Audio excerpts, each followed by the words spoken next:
Hi, this is John Fisher. This is the catch of the day, uh, in which I read the daily catch. And today is the 21st of June, and I'm going to be reading a catch entitled The Golden Ephod uh, from the ongoing story of Gideon in the Old Testament. It happens frequently when someone is used of God in a mighty way that it can go to their head and make them start to think they are special and somehow above the law. They are particularly vulnerable to the sins of pride and self-righteousness. It was why God reduced the Israelite army to 300 men, lest they boast, quote, that they saved themselves by their own strength, unquote, Judges 7:2. But even with that, it didn't take long for them to forget how God had gotten them this victory. And when the warriors returned victorious in freeing the children of Israel from the Midianites, they called for Gideon and his sons to rule over them. But Gideon replied, I will not rule over you, nor will my son. The Lord will rule over you. Now that was smart. However, quote, I do have one request, that each of you give me an earring from the plunder you collected from your fallen enemies. The enemies, being Ishmaelites, all wore gold earrings. And of course, that was dumb. Gladly, they replied.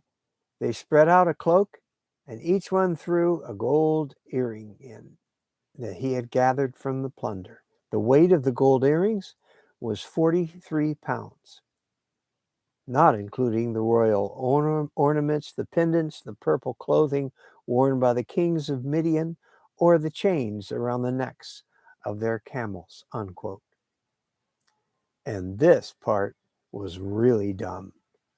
Quote, Gideon made a sacred ephod from the gold and put it in Ophrah, his hometown. But soon all the Israelites prostituted themselves by worshiping it, and it became a trap for Gideon and his family. Judges 8:23-27. The ephod was part of a priestly garment and signaled a priestly authority, which they didn't have at the time.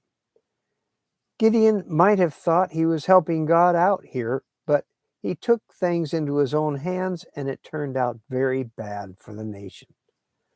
Not only that, it appears that he did not give the people any spiritual leadership.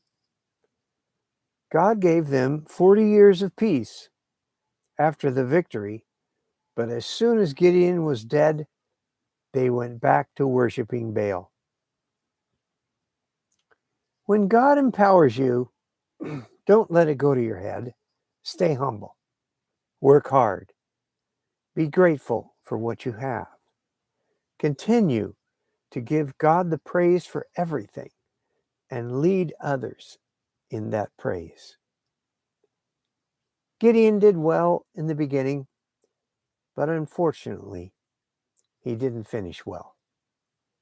We need to guard against the same thing happening to us after any victory.